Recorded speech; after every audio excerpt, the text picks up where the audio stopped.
Hello Sagittarius, welcome to Dove and Serpent Tarot. My name is Paul. If Sagittarius is your sun, moon, or rising sign, this is your tarot card reading.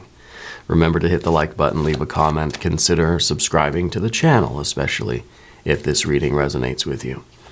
If there is anything you would like me to pray over, or meditate upon, or send positive energy toward, please let me know. Now, this is going to be a general reading, so try to be open and receptive to whatever may come through during our time together. I am merely the messenger. And I ask you to connect directly with each of these cards. Use your own intuition to take you beyond the details that I might provide. And remember, Sagittarius, that the most important part of any tarot reading is you. 9 of Cups. Holy cow. This is the best card in the tarot, right? This is superabundance. This is blessings upon blessings upon blessings. I'm so thankful for this card. This is the dream that keeps on dreaming, the happiness that keeps on happening, right? The life that keeps on living. It is fulfillment and satisfaction and abundance on the physical, financial, mental, emotional, right? Creative and spiritual planes. I think you're somebody right now who seems to have the favor of the universe on their side. I feel like anything you touch right now is really going to turn to gold. Like literally anything you touch is it's going to just have this kind of this kind of splendor to it. Okay. I think you're somebody that if you don't already have a gratitude journal, I think you should start one. Okay. I think that's very, very important that we sort of we count our blessings as we receive them. You know, I think you're blessed more than you can imagine right now. Okay, and I know sometimes it's hard for you to kind of slow down and see the blessings, right? To perceive the miracles because you are such an ambitious sign. Especially the collective here on this channel, it feels like y'all been working on something really intensely for a long time, you know. And I wonder if this is sort of that idea that we've arrived, you know, that you're here, okay? I think you're somebody that you have a very strong connection with water, bodies of water. Maybe you're a person that likes to take baths, or you really like the beach or the ocean or lakes or rivers or something. But I feel like water is very important for you right now. That being in water and kind of getting the refreshment of water. It's almost as if you can't really relax and enjoy your evenings until you come home and you kind of wash the day off of you. You know, I think you're one of those people that likes to shower in the evening, right? Because you can't really transition from work to relax, you know, without that kind of refreshment, that cleansing and that refreshment, yeah? Let's see where this is going. Let's put this into some context. Now, this is not going to be a perfect reading. I imagine there will be challenges. Probably this very next card will be a challenge. Of course it is a 9 of Swords. Oh, gosh. Okay.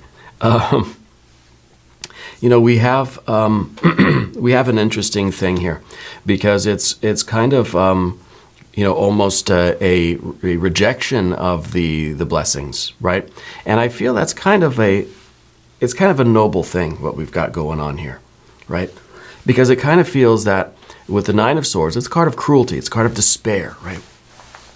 So to me, and just really quick, just to make this point, it feels as if you are almost saying that you're not going to stop and enjoy your blessings because there are other people in the world that are still sort of suffering, and maybe just in your world, maybe friends, family members.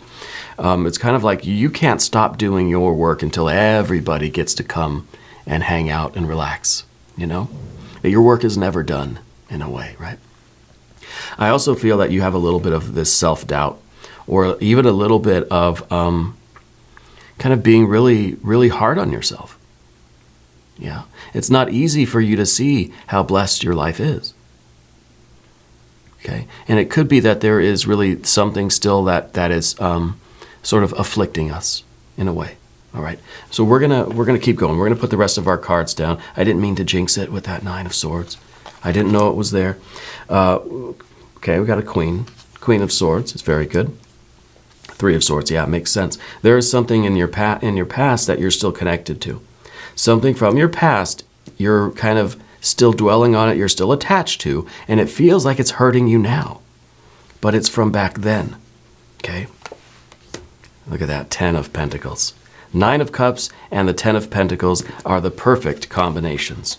Life can either be infinite blessings, like this is the vessel. Maybe we should put it this way. This is the water energy filling up the earth energy, filling up the pentacles. The pentacles are like the cups, like the hands out like this. And the water energy, the love, the blessings, the bliss, the joy, the satisfaction is filling up the hands, right? Filling up the material vessel. You've always got more vessel than you do water, right? And what that means to me is that your life will continue to expand so that it can hold more of that water energy. You will keep building the vessel out and out and out so it can hold more water. You can hold more joy, right? So, we keep pushing the material world a little bit further, and we keep expanding, we keep growing, right? So that we have room for more water, room for more joy. Okay, so this is really, to me, this feels like infinite blessings, that they just keep coming, right? But of course, if we replace the 9 of Swords from that 9 of Cups, then we have something else, right?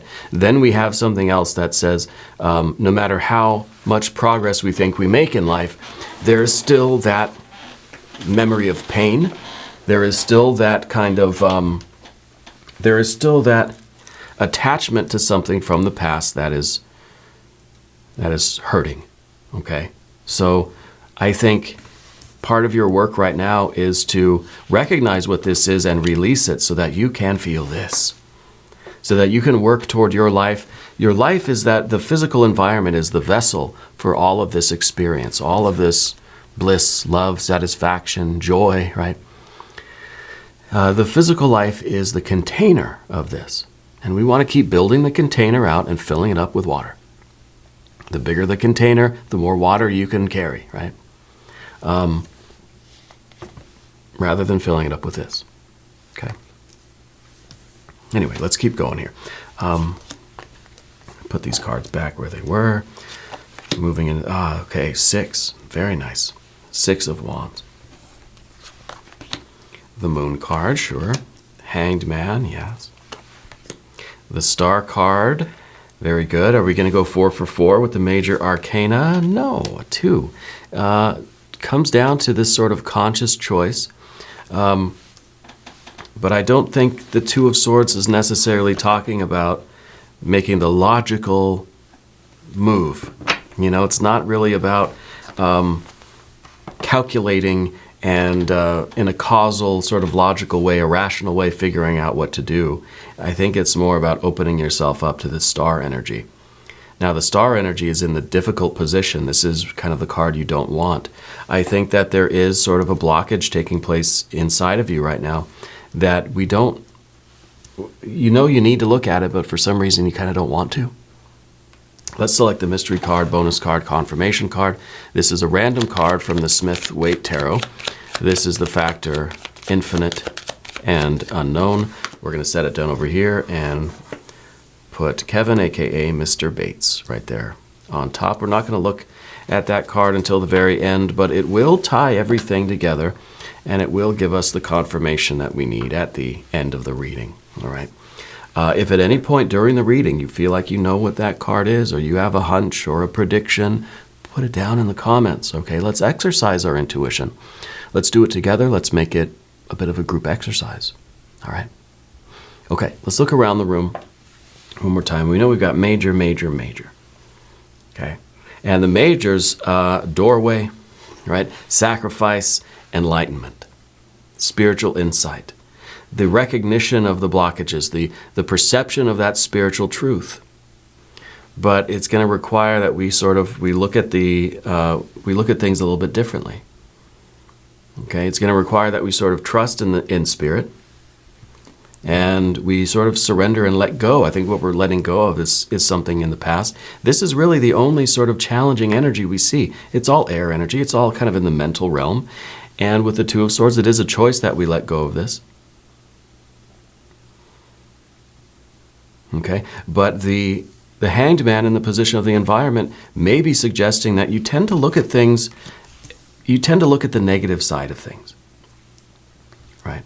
Rather than, if we flip this card around, now we're kind of, now it's an attitude of victory, of triumph. We're looking at the positive side of everything.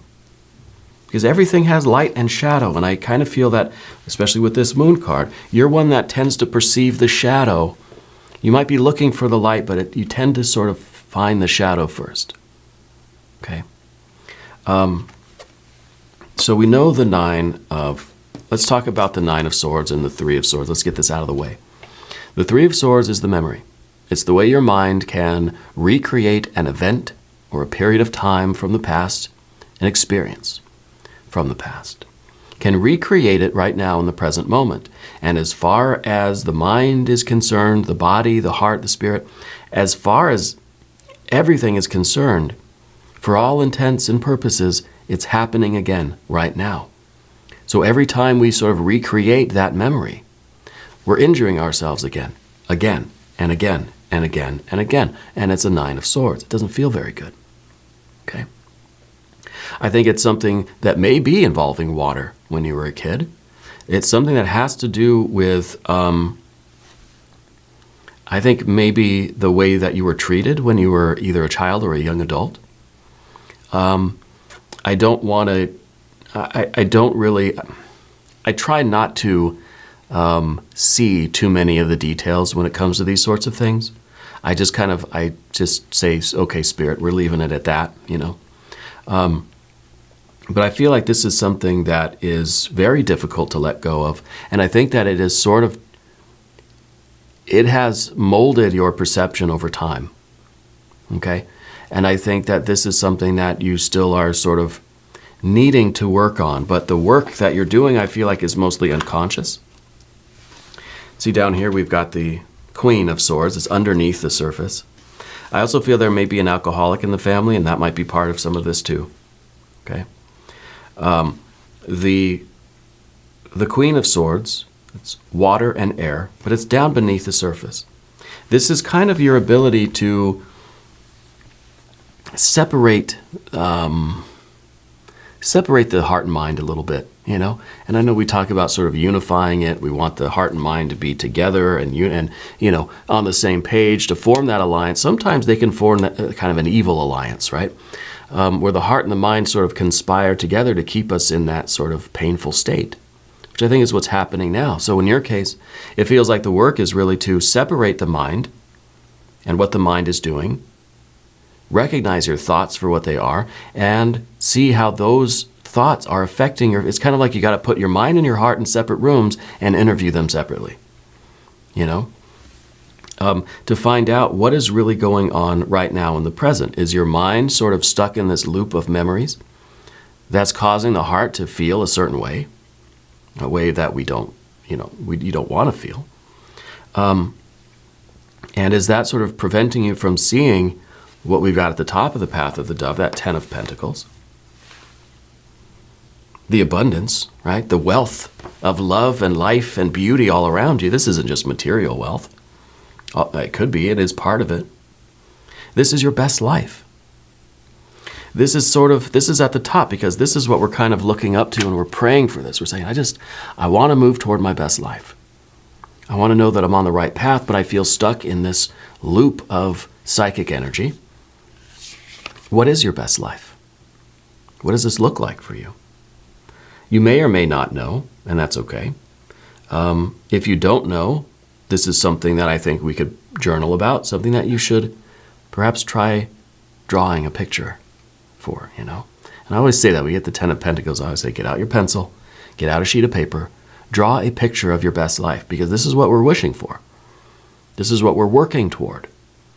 Let's get at least a general idea of what it is. Maybe it's financial stability, maybe it's physical health, but what else? Those two are just the lowest sphere down here. There's 9 other spheres. There's 9 other coins here. What are those areas of life that you are looking to sort of fulfill or find achievement or find satisfaction in? Okay, your relationships, your love life, your sense of creativity, the service toward other people, your connections with other people, that love, right? What's the glue that's holding all of this together? See, this successful life can either be absolutely miserable or it can be absolutely infinitely blessed. Okay, and when we talk about the Two of Swords, it's not necessarily just a choice that, oh, you're choosing to be miserable. No, nobody chooses to be miserable. What we can choose to do is separate the heart and the mind into different rooms and interview them separately, right? We can choose to do the work. Nobody chooses to be blessed or chooses to be miserable, right? It's not, because who would choose misery, right? It may appear that way, and I'm sure I'll get some comments arguing both sides of that issue. I feel like we can choose to do the work because I feel that everybody ultimately wants to be happy, wants to be satisfied and fulfilled, wants to move toward their best life. Sometimes there is this blockage, and sometimes the blockage is coming from our past that has sort of trained us to think in a certain way. Okay? I'm not trying to get too psychological here, but I feel that this is really the nature of the work. This is the method by which the work is progressed. Okay, the nature of the work is over here. This is the major arcana is showing you what your work is right now, what is blocking you from recognizing all of these infinite blessings, right? And the Queen of Swords is the protocol, the methodology for fulfilling this work, for tackling this stuff. Okay, I love the Six of Wands in the future position because that is victory. It's a card that says you're going to come through this. That this is going to be something that you achieve this sort of breakthrough with. It's not something that you overcome permanently in life. The victory here is an ongoing discovery, an ongoing self-realization. The moment-to-moment triumphing over that sort of negative air energy. Okay, for the negative air energy, let's do a Language of Flowers affirmation card. I think it's warranted. I tend to reserve these for special occasions. I think this is a special occasion. We've got the Sunflower. Assertiveness. Rise up, stand stronger, and true. Rise up, right? Don't sink down into this. Don't just kind of allow that to kind of pull you down. It's like an anchor, right? Don't allow it to pull you down. Rise up, stand stronger, and true. I think now we're warranted for putting that hanged man facing upwards, right? Also reminds me of the Dave Matthews sort of dancer symbol, right? Doesn't that look like that to you? Anyway, one of my favorite bands. I am not embarrassed to admit that in any way. But also the assertiveness, to rising up and stand stronger. Every time we sort of make a little bit of progress here, the small victories, right? We gain confidence. We feel more assertive. We feel like we're standing just a little bit taller. We're sitting a little bit straighter, right? It's not just a one and done. We don't just overcome this issue that we have, whatever your issues are, right? We all have them. We don't just overcome the issue one time and I'm done. Yes, I'm perfect. I'm healed. There's nothing more for me to do. I can just enjoy my life. We do that, and then I think our demons sort of sneak up on us again. So we've got to be vigilant. But we've got to also take some pride in those small victories, right? And your progress here is a series of these small victories, of always being able to put in the effort, right? We're not always going to succeed, but when we do, it's very reassuring. When we when we're able to spin that hanged man around, right? Now let's move over to the path of the serpent. As we talk about these cards, maybe we'll put this back this way for now. I would like to ask for your subscription. If you haven't subscribed yet, please do. It is totally free. And it helps out the channel. It really does support the channel. Okay, I appreciate that. Let's talk about the moon card. The moon card is a card of saying that we never know what's really happening the next moment. It's a doorway, right? And it's usually a doorway that is, there's a lot of doorway cards in the tarot, okay? There's the Eon card, even the Tower card is sometimes a doorway. The Hanged Man really is even a doorway too. But with the Moon card being a doorway, it's a doorway that we could, it's like a Stargate. You know what I mean? You've seen that movie? It's like it's just like a black hole. We could easily just sort of slip into it effortlessly, but we don't really know what's on the other side. Typically what's on the other side sort of frightens us. Not because it's actually there, but it's what we're sort of imagining is on the other side. It's very easy to slip through, but we're expecting a nightmare on the other side. Okay? And I feel like sometimes we find that, especially if that's what we're expecting. Okay? So your general energy, I think, is one where and doorways, like, and all of the doorways are sort of, there's sort of an apprehension to go through it. And in all of them, even especially the Eon card, but the Moon card too. Because you're expecting it to be a nightmare on the other side, as effortlessly as you can just sort of glide through the door, we're hesitant.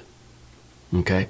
So I think this, as your general energy, is sort of talking about we expect it to be very, very bad. And so it prevents us from really wanting to move forward with certain things, or to confront certain things, or to make these changes, to make these breakthroughs, to take the next step in certain areas of our life, because we are anticipating the absolute worst. We feel like it's going to be a nightmare, and it probably is, you know, if we are expecting it. If that's what we're thinking about, we are what we think, you know. Our thoughts create our reality. So the Moon card requires us to accept that it's unknown, okay, and acknowledge our fear of the unknown. That sometimes we don't want to even if it's a doorway inside to ourselves, to different areas of our own soul, our own heart and mind, okay. We don't want to really do that because I don't want to see what's there. You know, anytime you, and this is the essence of, let's say, scrying and stuff, right? You get the sort of black mirror, you know? You get any kind of a dark, kind of colorless space. I'm looking at my soundproofing. It's just black, right? It looks like I'm staring into an abyss when I look past the camera, okay? And anytime we have that sort of thing in our visual field, your mind will start projecting its unconscious contents there, okay? And I think that you might be prone to projecting a lot of the kind of the scary stuff, right? That's the Moon card. But nevertheless, we have to do that. That's part of the work, okay? Let's do a Divine Doorway card, a little bit of encouragement to go through this process. Because remember, it's all about achieving our very best and blessed life, right? It's all about this. You are blessed more than you can imagine. And this is how I think this is what we need to do. This is how we sort of need to look at it so that you can approach this, that you can recognize this. What is your Divine Doorway? Palmistry. Fortune and Tarot Collective Destiny. The palm lines from birth tell your sacred palmistry. Listen to the notes of intuition. The notes of intuition. Very much talking about the Two of Swords and the Star card as well. Palmistry. I wonder if you have someone in your family, or if you've kind of dabbled in palmistry, or any kind of intuitive divination systems like tarot, like geomancy, like tea leaf readings. Go check out my wife over at Ula Tea Leaf Readings. Lenore does amazing work over there. Or if you've done anything else, pendulum stuff, automatic writing, scrying, any of these things. Okay? I think if you don't, you should be. Because that is basically trying to tap into this moon energy. trying to voluntarily slip into this doorway and see what's on the other side. Okay. I feel that you've had even what you would consider to be supernatural experiences or ghost type experiences in your life. Maybe as a child, you had things that happened that had no other explanation, had to be supernatural, had to be a ghost or something like this, right? The Hanged Man is another doorway. This is something that we know is going to be unpleasant, and it's very easy to slip into it. Sometimes this is maybe one of those doorways that there's not really a lot of apprehension there. There could be when we know this is what we need to do, but we kind of don't want to do it.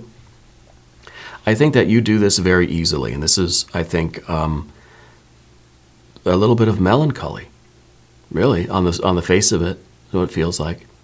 Very easy to slip into seeing the negative in things, to perceiving what is not pleasant, what is not right, what does not feel good about a situation, an experience, or an event, or a period of time. But rise up, stand stronger and truer. I think that through this work that you're doing, we're learning to see a different perspective. And even if we just see a little bit of light, see, even in the moon card, there's that sun at the bottom. We're sort of transforming. We're changing our perception. We're focusing now not on the shadows. We're focusing not on what scary things might be lurking around the corners or behind the light. Right? Now you're focused maybe more on the light. You're rising out of that dark water and you're seeing the sun here. You're seeing the lotus in the 3 of Swords. You're seeing the 9 of Cups over here. We're focused on those things that are inspiring, focusing on the light rather than the shadow this time. Yeah, changing our perspective, starting to see the blessings rather than the curses. Okay. And again, it's not easy. It's not a choice necessarily. It comes by way of effort. It comes by way of very, very many small victories. Now, the choice that we see is the choice to fight, the choice to try this. It's not as simple as, hey, just start looking at the blessings instead of the curses. Start looking at the light instead of the shadow. It's easy, right? No, it's not. That's not the choice. The choice is to fight. The choice is in the struggle, in the trying. You know, Yoda said, there is no try. You either do or you do not. I disagree with you, Yoda. I'm sorry, that's going to be an unpopular opinion. I believe the effort, I believe the trying, the intention is where it really matters. Okay? Success or fail, you're going to have both. You're probably going to have a lot more of do nots before you actually have the do, right? Let's talk about the star card. This is in the position of the obstacle, because the first phase of the star card is to illuminate what's going on within you. Shows us where our blockages are, shows us where our work needs to be done. That's the obstacle, right? That's the hardest part, is really just kind of looking at it, recognizing it. Okay, I see it. You know, once we see it, we can start making those choices. We can start trying, right? The second phase of the star card, of course, is that once we begin to untie some of those knots and make some progress, we get some of those small victories built up, then some of that light starts to shine on the world around us. And we're able to perceive the blessings. We're able to kind of see a path emerging through the trees, through the forest, through the jungle, right? It may just seem that we're in this really dark, dark forest. But the more we do that work, the more we start to, if we squint a little bit, we start to see that there's a path. It's not just a wild, intimidating, imposing jungle or forest, that there's a little path that winds through it. It's your very own unique path. Okay, so the star card is the most important work in life, but it is the most difficult. Okay, this is the essence of magic right here. And of course, the 2 of Swords that we see, it is about following the intuition. Okay, listen to the note of intuition. It's not the rational mind. we're kind of, when it comes to the rational mind, we're kind of going like this. We're saying enough, right? Stop, right? That's the Two of Swords. The Two of Swords isn't about trying to choose left or right, yes or no, do or do not. No, it's about listening to the intuition. See, there's that little crescent moon at the top. It's about rising above what the mind wants to do, what the intellect wants to do, and follow the intuition. Listen to the notes of intuition. I'm going to look at that mystery card. I'm so curious about that mystery card.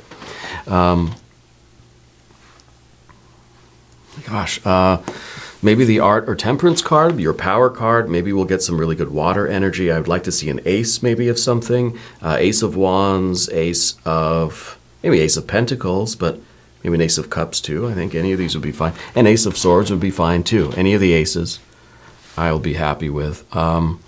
Or, an 8 or another 9 or a 10, I think, of Cups. And the 8 of Cups in this case, because to me it would represent that we're patching up the cups. We're putting some glue on the goblet so it can hold the water again. Anyway, let's see what we have. Oh yeah, Ace of Cups, perfect. This is really tapping into the source where all of those blessings come from, right?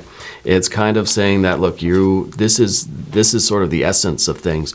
And this is the idea that we are now sort of adding to this, that we're taking our cup and we're scooping it in the water and we're pouring it into our vessel, right? The 9 and the 10 here. This is, I think, you perceiving those blessings and sort of knowing where they come from and knowing how to tap into them, knowing how to recognize them and receive them. This is you recognizing that you are absolutely blessed beyond measure. And it's also the 9, and then we're kind of adding one, we get that 10. Of course, then our 10 of Pentacles is full, right? So we've got to expand this. And then we're kind of back to the water being a little bit below the rim of the glass. We could pour a little bit more in, and maybe we take a sip, and then we we build the cup bigger, So I feel like this is kind of an ongoing thing, that this is a continual blessing. And it's a continual work. It's a continual expansion and evolution of you and your perception and your life. This is really, really good. A lot of love here. A lot of love. We're going to do an extended reading too. If you want to stick around, there should be a link up top. There's one down below. New readings for Sagittarius are on Wednesdays and Sundays. Be sure to watch both readings. If you haven't subscribed yet, please do. It is totally free, doesn't cost anything. Leave a comment for me. Let me know where in the world you're watching from. I want you to know that you're the most important part of Dove and Serpent Tarot. I thank you and I love you. And we're all in this together.